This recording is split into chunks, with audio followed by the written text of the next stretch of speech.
Inibingelele nonke babukele emakhaya igama nguSemangaliso ngwakwamtshali uMagalela Gasa njengengonyama uLinda Mkhonto uNtsilendona uMasi avutshole echobeni uKhondlo uGebisa baye beshoke nabaziyo bathi nenkosi ayiqedwa babukele emakhaya nanduke loluhlelo lenu zikhiphani emtshezi namhlanje ke sikwazile ukuthi sibizwe endaweni yase Cornfield labe kunomhlangano khona othinta umphakathi wonke bekuhlangene khona uDisaster kanye nomkhandlu wonke wenkosi ilanga libalele lapho khona bekuzokhuthazwa khona abantu beqwashiswa ngezinto ezithile njengoba nizowubona ke wonke lo mhlangano njengoba siushuthe live namhlanje babukele emakhaya before suveze ngiyacela ukuthi ningakhohlwa ukushare ni comment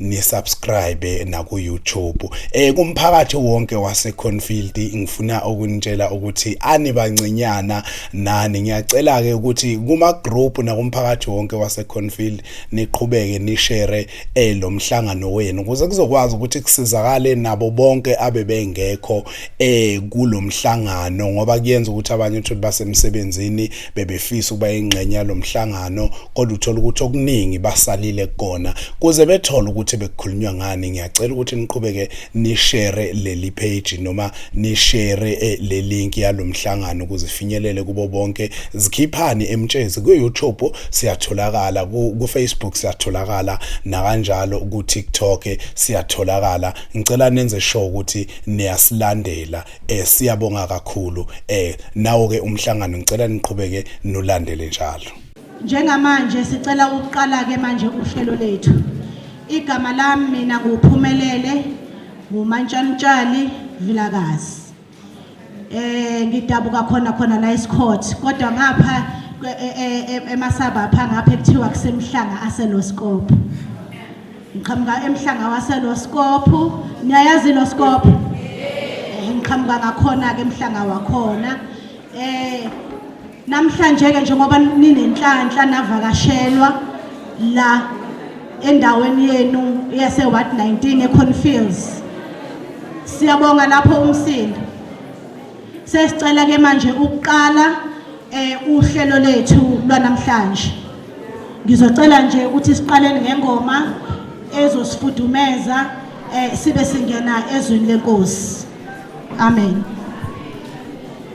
uyingcwele baba uyingcwele uyingcwele baba uyingcwele uyingcwele baba uyingcwele uyingcwele baba uyingcwele uyingcwele baba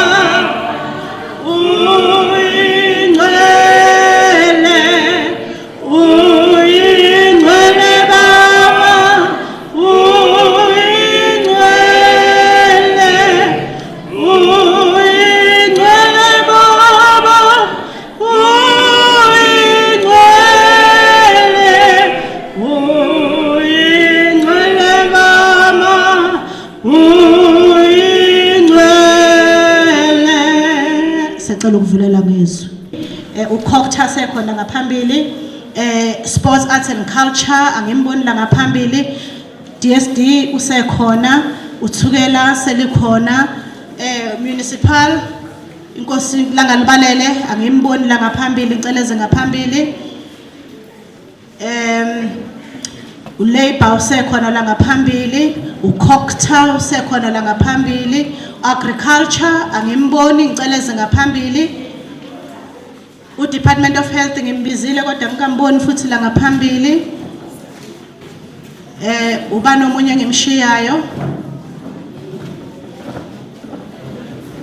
nomunye ngimshiyayo ucela ningikumbuzisa iphepha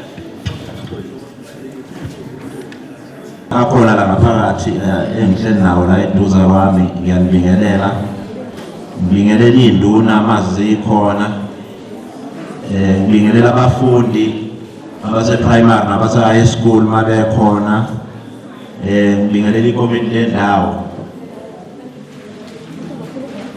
Sacela nithule umsindo khona ngizokuzwa.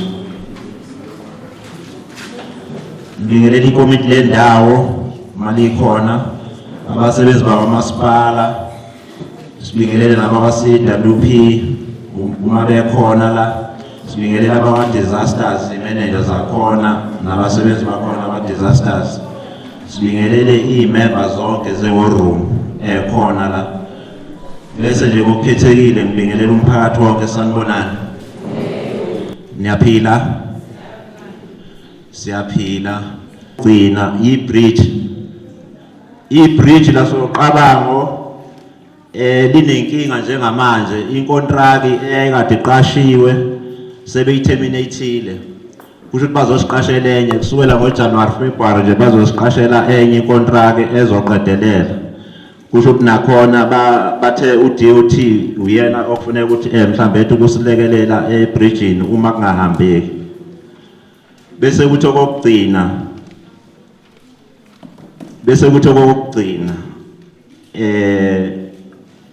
sihlalo la ngifake iphuzu elithanda ukuba nenkinga nyana. Ngifake into ye-funeral, into eyenza ukuthi ngifake iphuzu le-funeral ukuthi ngoba sinenkinga kwamasipala, ngoba uma umuntu umuzi nomuzi oshonelwe maye nenkinga uyethembele kwamasipala ukuthi umasipala mhlawumbe uzosilekelela. Kwamasipala ke ngifisa ukusho ukuthi ikhona into esasikhulumisile, mhlawumbe abanye bayazi, umeya uke wayichaza ukuthi kunento ethi kufanele umasipala ulekelele uma kuwukuthi umuntu ushonelwe. Njengamanje la eConfield sinama issues awu2, abantu akade beshonelwe bahamba bayocela usizo kwamasipala bagcina bengalekeleleki. Ingakho ngifakelele iphuzu leli ukuthi mhlambe i-information nazi ukuthi kwamasipala njengamanje kunenkinga yokuthi uma nihambile mhlambe niyocela usizo, angivimbi ukuthi umuntu mhlambe maye ofuna usizo ehambe eyolicela.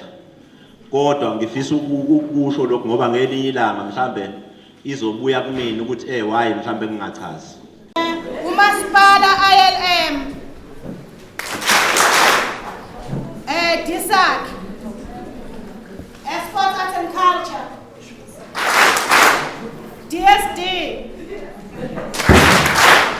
Fire, Cocta, Cocta waseshazani nganyana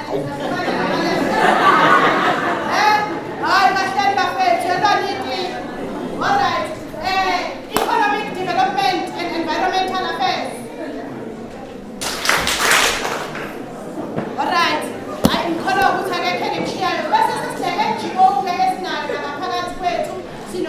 Dad kanye no IPP aba-emergency bakhe. Vela bakubone, angeke ngishayele izandla benganiboni. Dad.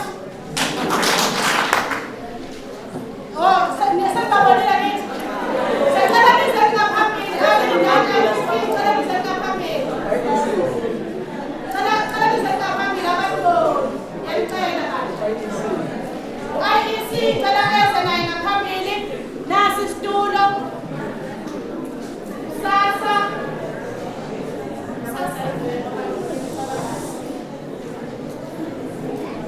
Lesimo sokuthi ke bayasebenza lapha emuva and bagadele emergency abakwazi ukuzana ngaphambili. Angithi siyababona. Akekho ngizwe ngishobe la. Khotha alina. Right. IEC cela sondele nayo IEC ngaphambili simbone. Cela ngaphambili bambone abangeke bashayele izandla bakwelkhami khona. Disaster management kusukela kwi-locally, i-district, i-province kuye kwi-national ukuthi asebenzisane nani nomphakathi, aphinde futhi abize amanye ama-department, ama-NGOs noma imuphi umuntu okwi-civil society group bese bahlanganisa ulwazi nezinsiza zokusiza umphakathi. Yingakho-ke namhlanje ngokwalomthetho we-disaster management nawuthatha u-enabler 3 uthi education, training, public awareness and research. Silaka public awareness ngoba sifuna ukuthi wonke ama-department ala ngaphakathi anitshele ukuthi yini ayiphethe, asebenza kanjani nani nomphakathi uma kuvela inkinga ezinje bas-attenda kanjani. Kungakho-ke si-integrate lama-skills nama-department nama-services akhona ukuthi abalethe lakini nomphakathi sikwazi ukuthi uma sinenkinga ye-bridge sithintana nobani, uma sinenkinga yokuthi sithintana nobani, njalo njalo. Inhloso yethu yiloko ukuthi sihlangane namhlanje ngaphansi kwesihloko sesi-coordinated by the Disaster Management Center. Siyezwana? Kusho ukuthi ngamanye amazwi alula akekho umuntu la ngaphambili ozobizwa ezontshela utho ningalalelisisi ngoba kuyoba umuntu oqhamuka eminyangweni othile ukufanele nizwe ulwazi lakhona. Sengizosala sengidlulisa nje ukuthi kunanamapheshana asenwaphethe ezandleni, akuwona okupholisa nje kuphela. Kungenzeka ukuthi bahambe benibuza imibuzo anolwazi oluhle nolwazi oluhluzwe kahle ukuze nikwazi ukuthola usizo nenamba ekhona lapho phakathi ukuze nikwazi ukuthintana nabo. Ngizocela ukuthi program director ngisale sengitshontsha kancane ngoba imina omelele umphathi wami la oxolisile ubaba uMiya. Ngizocela ukusala sengitshontsha kancane ngenza islot sethu. Thina njenge-disaster management othukela sisebenza ngomasipala abathathu, i-Alfred Duma, inkosi Langalibalele noKhahlamba. Namhlanje njengoba silana owesithathu lo masipala senza le awareness campaign esizophothula ngayo unyaka, sisuka kubo bonke labo masipala abanye.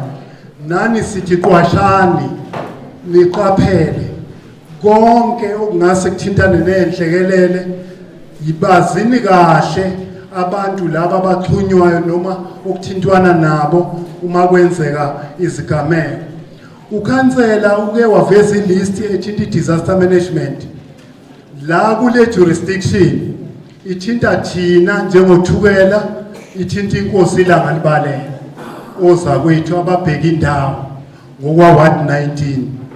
Kusho ukuthi kulama ward awu76 njengoba sila kwa ward 19 siyathanda ukuthi ukhansela naye noma ngaba ama-list asenziwe kodwa-ke bengizocela ukuthi abuya athendwe eceleni ngoba umthetho njengoba sengikhona la ngaphambili mina uthi-ke within 6 hours kuvela inhlekelele kufanele abantu laba bazoyihlola babe sebefika bebheka isize yomonakalo. Within 48 hours kufanele bakhe i-report yesikhashana. Within 72 hours kufanele babe ne-report ephelele ekhuluma ngalolo lwazi.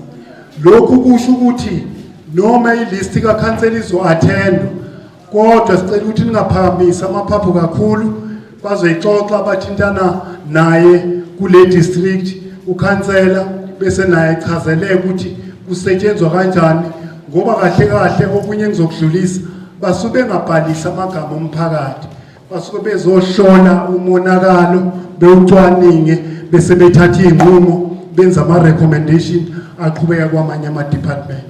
Sengiyaphetha-ke manje ngithe konke okuzoshiwo la khona nje i-item engiyithanda kakhulu ezothulwa woza kwethu la.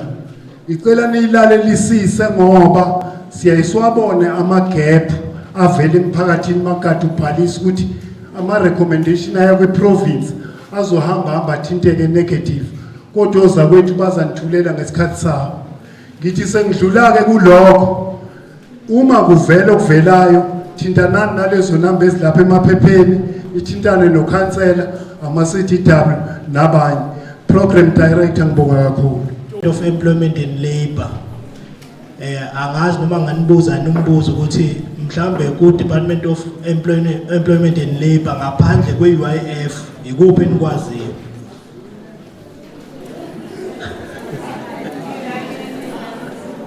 Okay, ake nginichazeleke ukuthi sisebenza kanjani.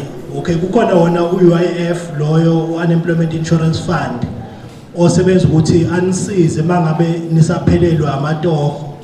Kube khona compensation fund nawo osizayo mangabe ukuthi uthola ukugula noma walimala usemsebenzini. Nikuzwisise lokho mangabe usemsebenzini la usebenza khona. Hayi ukuthi bengile emgaqweni ngase ngiya ngaphakathi sengithi sengilimalele emsebenzini.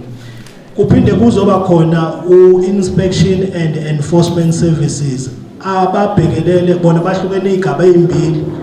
Babhekelele ukuthi mangabe nisebenza abaqashi banika yini ama payslip, ama leave, zonke izinto amalungelo enu. Bese kuba khona laba abakwa occupational health and safety abakwazi ukuthi bazobheka njengoba sila endlini ukuthi ama exit point makuthiwa khona inkinga ekhona akhona ngokwanele yini. Bese kuba khona ke public employment services la ngiqhamuka ngakhona ke mina nakhona sihlukene igaba ezimbili. Kukhona employer services, kube khona career counseling services. Ngicathi manibuka nake kukhona okukhuluma ngo-employment services system of South Africa, ESA, i-database yethu leyo. Kube khona employment counseling lo ebengisho ukuthi kuno career counseling. Kodwa ngizokuchaza ke ngokubili ngoba siphuma khona. Mina okusho ukuthi njengoba sine database, kwi database yethu accommodate only ama South Africans. Kufanele kube ukuthi uneminyaka ewu18 kuya ku60 ukuze ukwazi ukuthi sithi register khona kwi database yethu. Kuphinde kube ukuthi mangabe sesisebenza ke kanjalo ukuthi njengoba ngiwu ESP2 Employment Service Practitioner siyahamba siye kubaqashi siyocela ukuthi basiphe ama opportunities abanawo ukuze sizokwazi ukuthi siwa capture lapha ku database. Umqashi mayengipha iopportunity yakhe ngimnika opportunity form azochaza kuyo ukuthi ufuna umuntu okanjani. Then njengoba wena usuke uvele ulinde khona estopini lapha ku database yethu, mangabe ukuthi sengicaptureishile le opportunity ukuthi iyamechana nawe, ila sesikwazi ukuthi sikufonele sikutshela ukuthi kunethuba lomsebenzi elikanje, ungaba yini available and interested. Ngiyabonga ukuthola ithuba kuhlalo. Mina ngiphaqa ngena Department of Health Mese Dlamini bangibeka ngobongi. Okay, lapha eclinic sisebenzisana kahle nomphakathi wase Cornfield. Iservice esiyisevisa lapha yana, sisevisa wonke ama service. Uma ufika nje kakhulukazi ekseni sine waiting time. Funa wazi ukuthi ufike ngasikhatsini, kuyabhala i-reception yakho ungathi 5 minutes siyakusiza kuyona. Sesogqugquzela futhi uma abantu befika eclinic. Hello, abasefika eclinic basefakele ama ID ukuze nasiphathele ama ID sizokwazi ukuthi sibafake kwisystem sibabhalise before badlulele phambili. Nalabo abanezingane ezincane baphathe ama birth certificates ezingane zabo ukuze sikwazi ukuthi sibafake kwisystem. Umuntu afake ne information yonke ukuthi kahle inamba ithini, i-address, angasiniki i-address e-wrong ne-number e-wrong ngoba sesimfuna ngesikwazi simthole. Okay, uyadlula ku-reception usiya kwi-vital. La kwi-vital khona awupheli 5 minutes bazokuchecka i-BP, bakuchecka ushukela, baqale i-weight, bakutshela ukuthi i-BP yakho ithini noshukela yakho ithini. Uma kune-abnormalities iyadlula ivela ku-sister nakhona. Nasawudlule lapho kunaminyango ehlukene lapha eclinic abajwayele ukuya khona.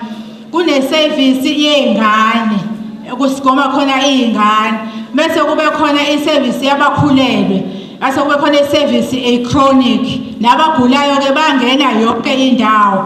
Futhi into esiyenzayo ekliniki, uma umuntu elethe ingane egula, asisho ukuthi gula la bese uyadlula uye ngale kubantu abadala. Sikwenza konke la usuku ungene khona. Futhi enye into esinayo ekliniki sine appointment book esiyibuza uyellow book. Uyellow book siyenza ama appointment ukuthi wena uyobuya nini. Futhi uma senze appointment siyaxoxisana naye umuntu ukuthi mhlawumbe nakudinga ukuya umhla ka-20. Umhla ka-20 wena uzobe unjani kuwena?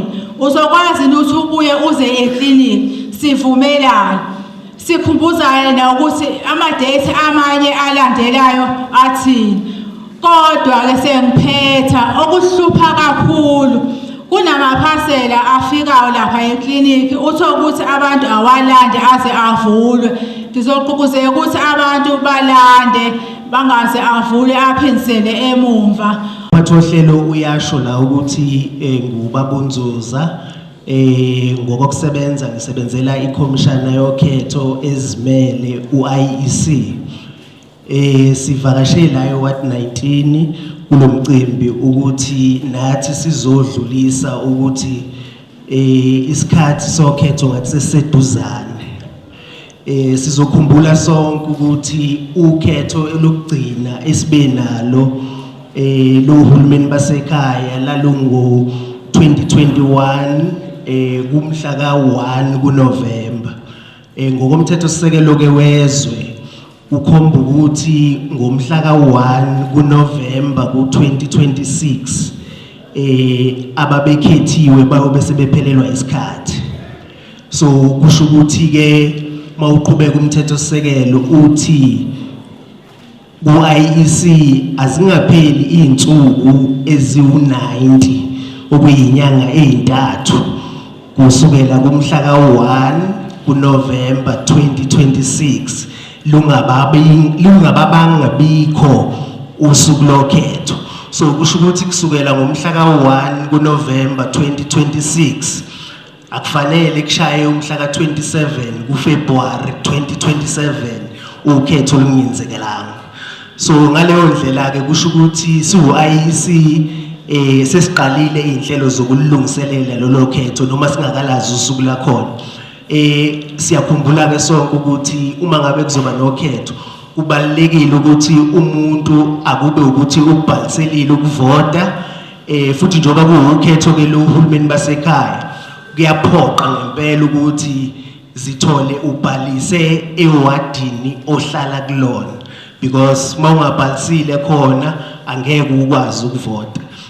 Ngalawo mazwi ngifuna ukuthi ukhona udadewethu la ngaphandle uphethe umshini lo esiwusebenzisayo. Uma ngabe kukhona umuntu owayekade ebhalise egoli osebuyile emakhaya eliphethe ipasi uzokwazi ukuthi amsize. Uma ngabe kukhona oqalayo ukuba nepasi ongakaze akubhalisele ukuvota, ukhona udadewethu la ngaphandle uzokwazi ukuthi amlekelele. Ngiyabonga kakhulu mphathohlelo.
Uthi kuseyiwo lo obabamkhulu ubusika baphenduka kuyihlobo isimo sezulu sashintsha wena wabonunwabo amasimu sekuyizindonga engani lomisa uze ulibale nokuthi iyayikhala kanjani insingizi mhlali thulula kuguguleka konke esethembele kukho yeka sisadla ngoludala sazi umhlabathi ifa lethu uzwe isililo enkana sezansi lishaye kwawa imizi nemizanyana usana obelusavela laphelela khona lapho simangele kwenzakaleni ngabe hulumeni unalo ikhambi ngabe sosayensi ungachaza khulumani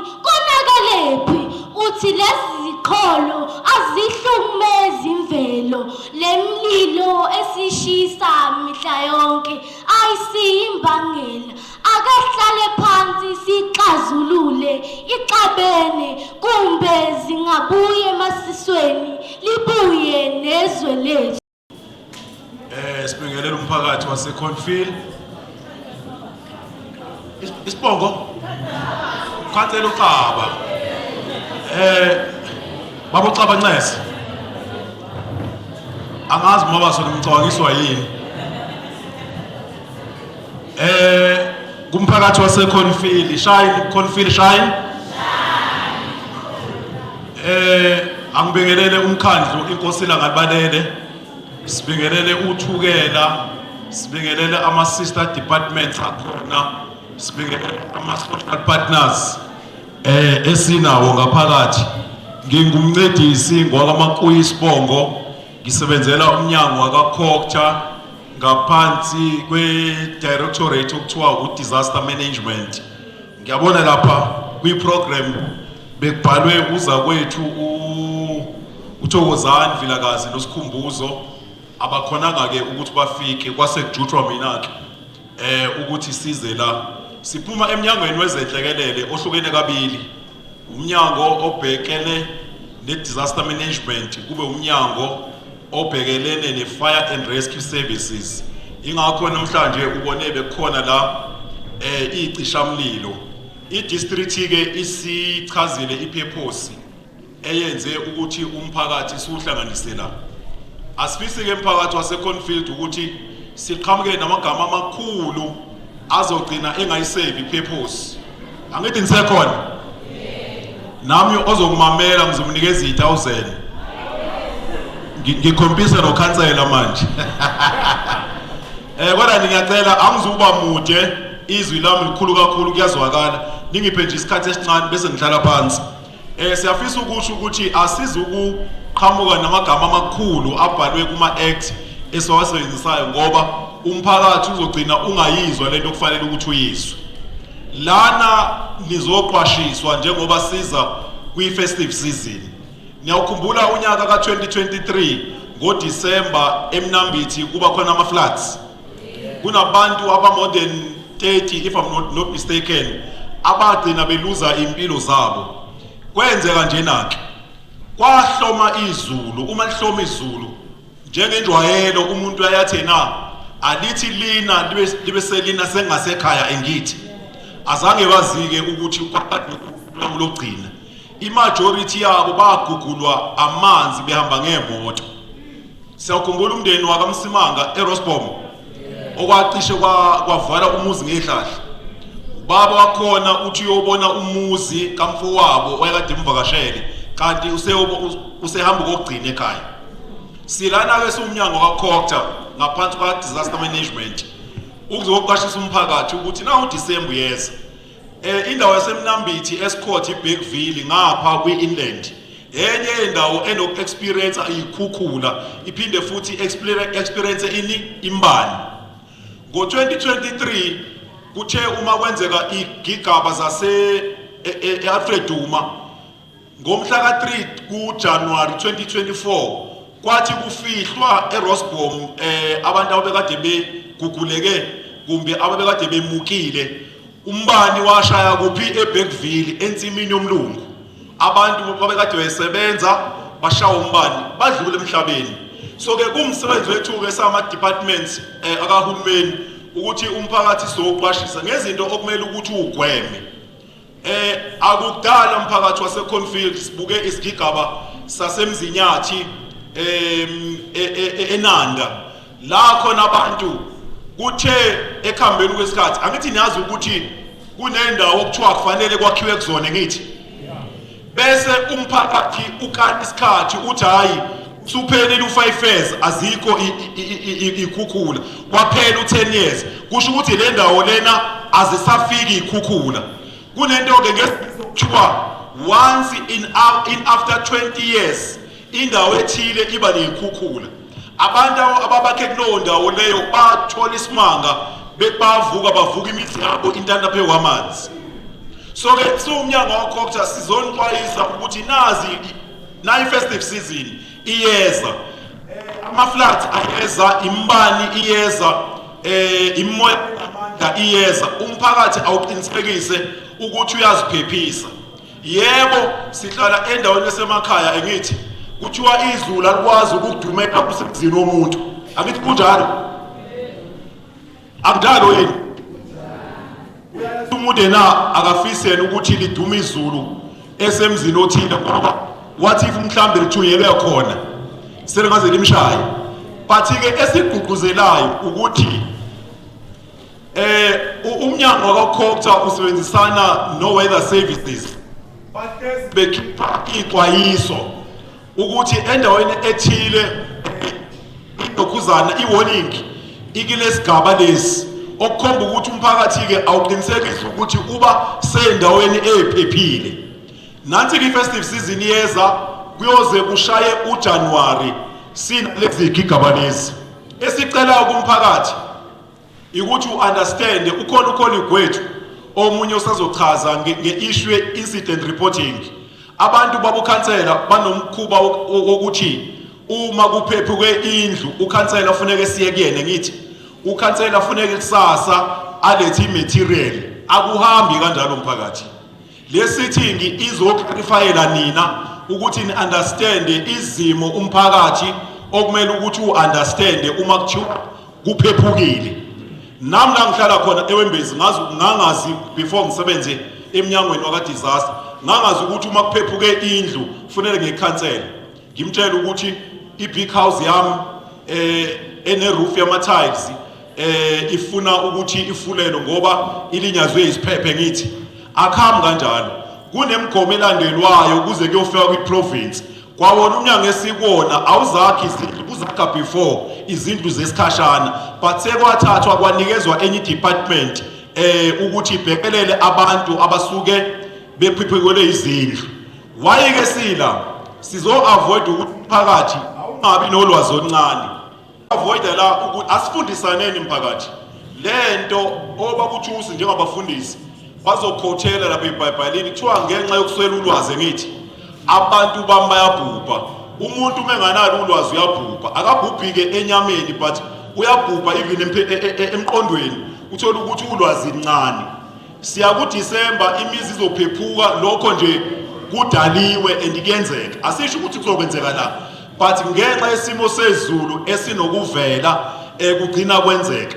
Bazochaza koza ukuthi abakhona bedistrict bachaze ngendlela okufuneka nilandele. Umphakathi siyawucela ukuthi ulandele ama procedures ngoba awumane nje usuke eConfield ureportele iprovince awumane usuke eConfield ureportele idistrict kodwa uqala kwikhansela ureporte bese ama channels of communications ayalandelwa. Elokugcina ke sukhokha sifisa nje ukuthi sibonge kakhulu kunkosela ngakbalele especially directorate yakwa disaster management okwabantu esebenzisana nabo ukuthi baqhamuke nalolu hlobo leawareness ukuzoqashisa umphakathi waseConfield namaphethelo. Siweke noza ukuthi abakhona alimthat abanye nama departments akhona.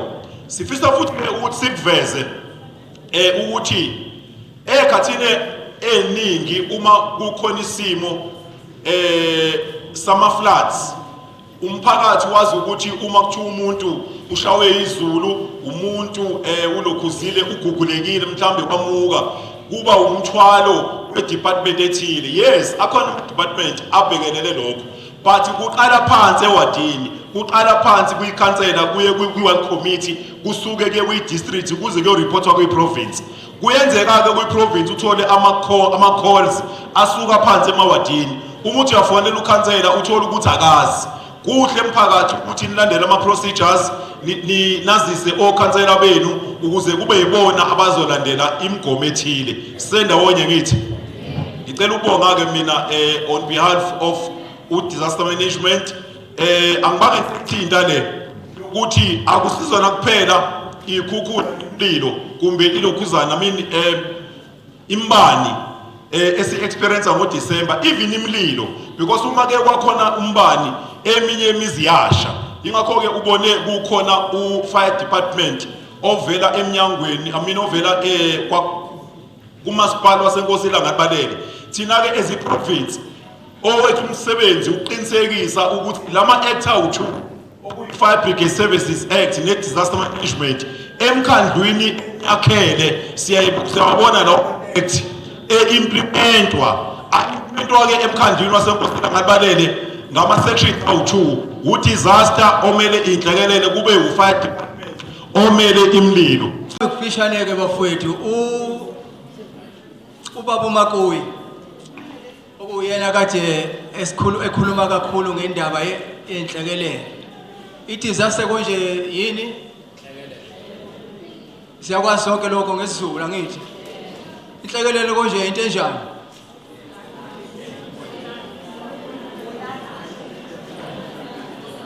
Okay, ngiyabonga. Ngiyanizwa mina. Inhlekelele-ke into eyenzeka ngesikhathi esisodwa ebandakanya abantu abaningi ngesikhathi esisodwa. Siyezwana? Hayi ukuthi umuntu oyedwa uma ewelwe yindlu ngenxa yokuthi bengayakhanga kahle ebese biza thina ethi asizoyibhala athi disaster le. Akusebenzi kanjalo. Ngiyabonga mphathi wami baba Makuyi ngoba uyikhulumile le ndaba le yeyikhukhula. Uma ngabe kukhona abantu abafana namakhosi nezinduna laba abanikeza abantu indawo zokuhlala, siyacela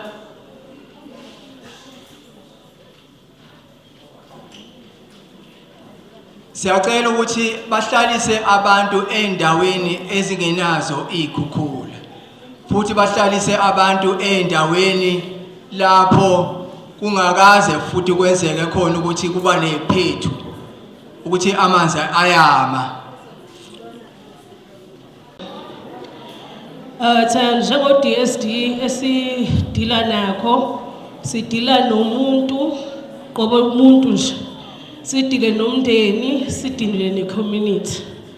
Kuningi nje thina ke esikwenzayo ke as u-DSD.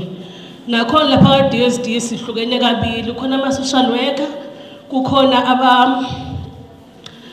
angazi zothi ngezulu but abasebenza nentsha ku-community plus abadila nama-projects. Ukhona uzakwethu uthi angimboni ukuthi ukuphi-ke ezokwazi ukuchaza isayidi lakhe nami ngikwazi ukuchaza isayidi lami. Thina as ama-social worker-ke ungeza kithi if unenkinga noma kuthiwa yiphi inkinga ekuphethe kabi emotionally or physically, sikwazi ukuthi sinike i-counseling. Siyadila nabantwana akuthiwa foster care ngezulu sithi-ke intandane angezi. Lezo ngane zakwazi ukuthi umuntu oyintandane angithi umuntu ongenayo umama ongenayo ubaba angithi, hayi ukuthi ubaba usegula kondla angithi. Tourism no environmental affairs umnyango ke ozokuthuthukisa komnotho, ezokuvakasha kanye nokunakekela kwemvelo. I-department yethu ke ihlukene ngathi ama-department awu-3 abawahlanganisi kwaba-department eyodwa. Aningizwa? Bangizwa? Okay. Kodwa ke ngaphambi kokuthi ngikhulume ngalokhu engikuzele la. Bengicela ngipha nje mhlawumbe u2 minutes. Kunento engifuna ukuyisho nje. Ngithe ngifika la kunozakwethu besihamba nabo I think bomphakathi.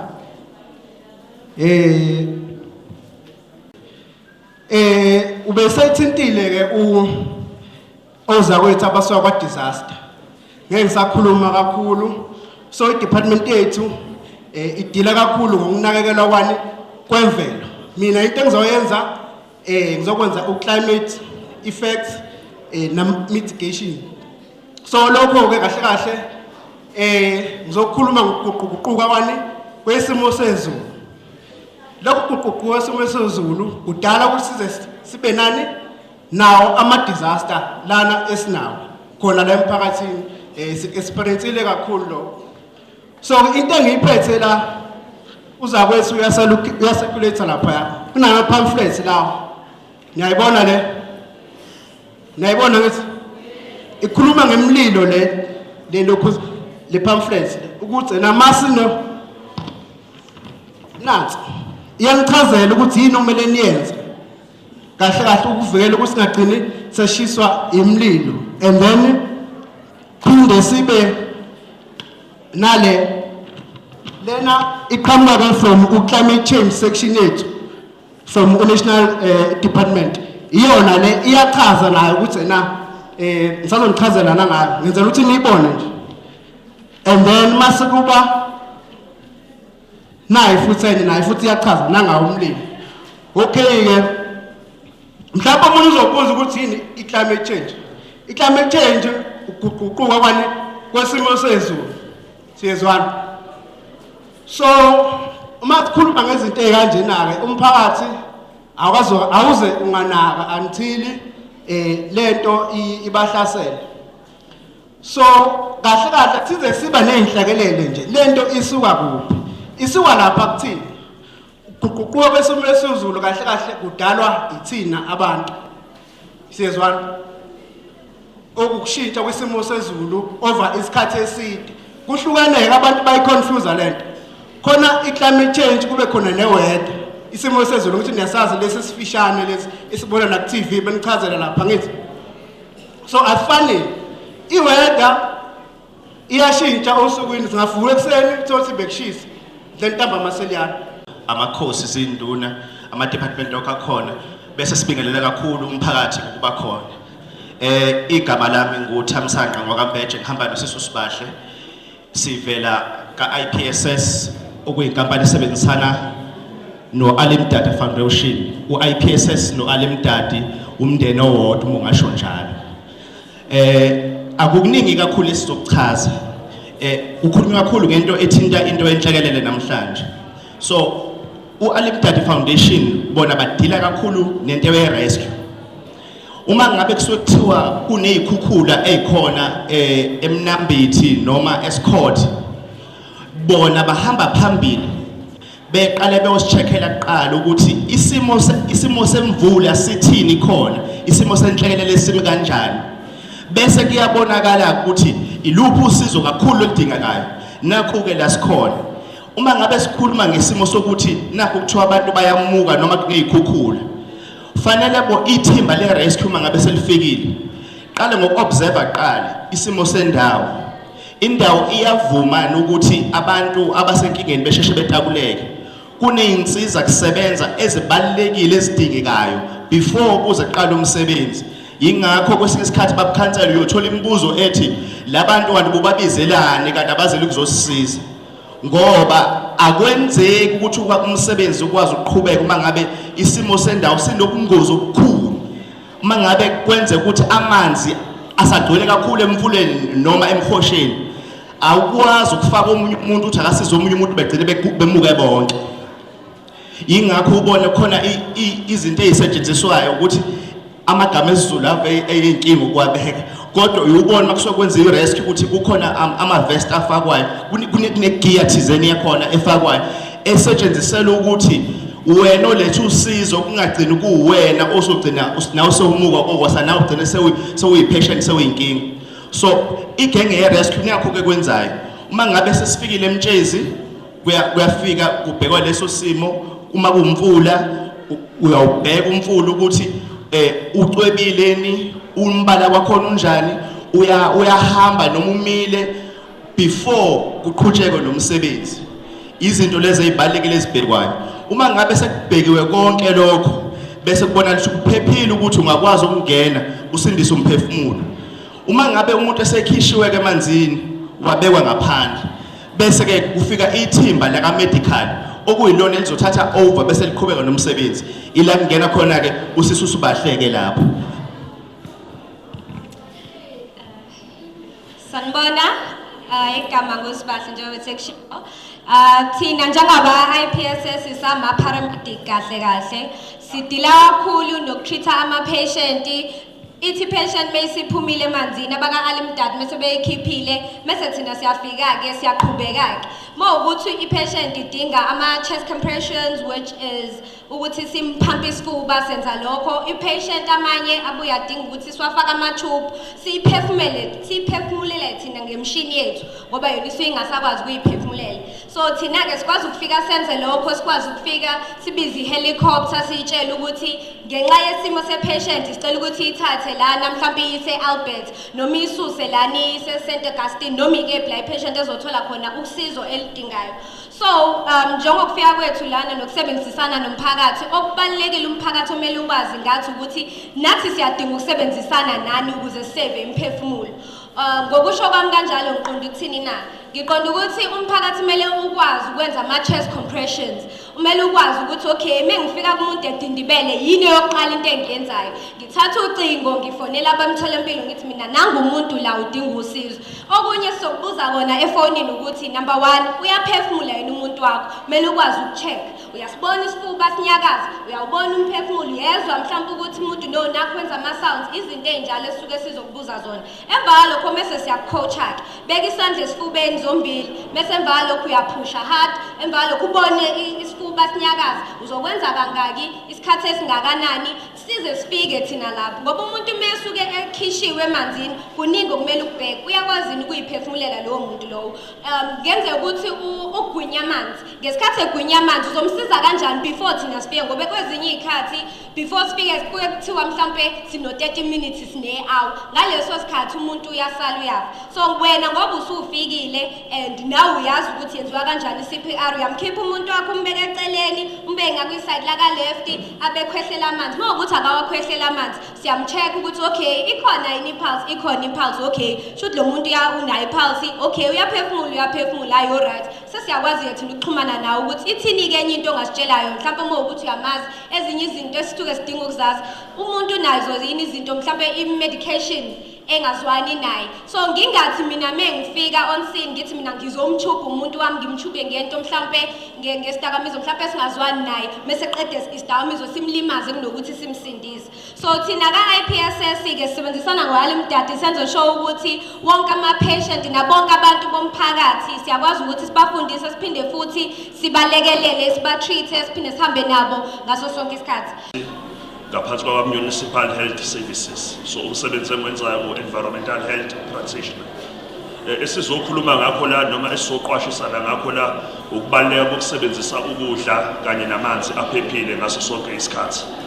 So ngeke ngibe mude kakhulu ngizocela nje ningiphe indlela. Kulezi ndawo ke esizakhele zala ngaphansi kwenkosi laMalibalele ngingafaka iWinen, iThembalihle, indawo eziningi.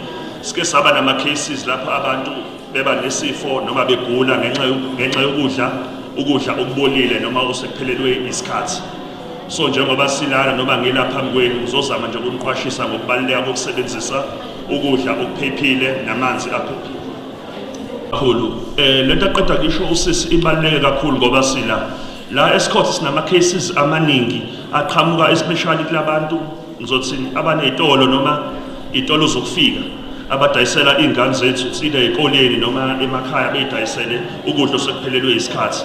Sinama cases la ingane zithi zivula ama snacks anamaphilisi.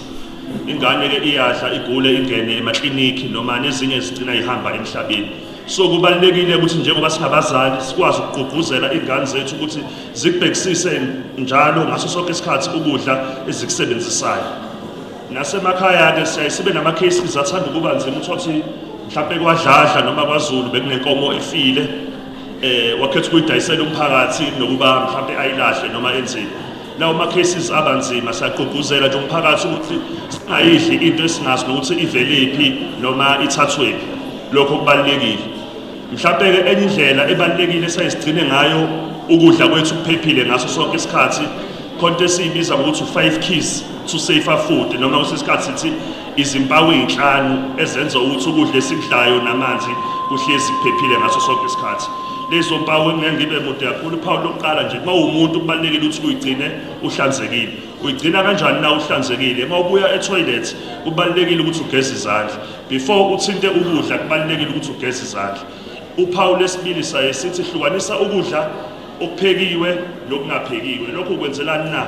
Inambuzane eziningi noma izilwane ezincane ziyahlala ekudleni okuphekiwe. Zisuke ziyohlala mhlawumbe ekabushini lakho noma ispinashi kwinto ongakayipheki. Iholwa umfowethu Makuyi kulolu suku lanamhlanje. Ngiyabingelela i-District Disaster Management Center. Iholwa umfowethu uMabaso. Ngibingelele kakhulu kuyihhovisi lami nokuyi-office lakwa disaster kwi-local municipality yethu inkosi Langalibalele local municipality. Ama-departments onke kahulumeni akhona. Ngiyabingelela amalungu e-trust yalapha eConfili. Ngiyabingelela kakhulu kuma-social partners ethu akhona. Ngiyabingelela kwaba-representa i-LTT, i-local task team, kumasipala wethu inkosi Langalibalele local municipality. Zikhiphana Mtshezi Matshinga ngiyabingelela. Ngibingelela i-communications wethu. Ngikubingelele kakhulu mfowethu Ndebele kwi-sound system. Ngibingelela umphakathi waseConfili nabo bonke abakhona. Sanibonani. Sanibonani. Ngiwusonto igama lami. NgingowakwaThusi Sibongo. Ngisebenza kwamasipala enkosi Langalibalele ehhovisi lezenhlekelele kwa-disaster management ngaphansi kwe-department ebizwa ngokuthi u-community service. Useshilo-ke usisiphumelele noma engazange aqedele ukuthi ngiyi-theologian. Lokho kungenze ngaba umfundisi okokuqala ngokubizo, okwesibili ngeprofession. Ngiphindeke ngafunda mfowethu Makuyi izifundo ezithinta intuthuko yomphakathi. Ngine-master's degree kwi-community development. Ngilapha-ke ngokuthunywa i-ofisi likaNdunankulu ukuba ngizolekelela ngibe nokubambisana nokhansela ne-WTT yale ward ngokunjalo no-CDW wethu emsebenzini ka-Operation Sukumasakhe. Ngiqaleke ukuba uconvener obambile ngomhla ka-21 ku-October. Silungiselela i-cabinet day eyayizoba mhla ka-29. Sekuwumlando-ke ikhansela uXaba ukuthi yafika i-cabinet day sa-excela njenge-war room yalapha e-Ward 19.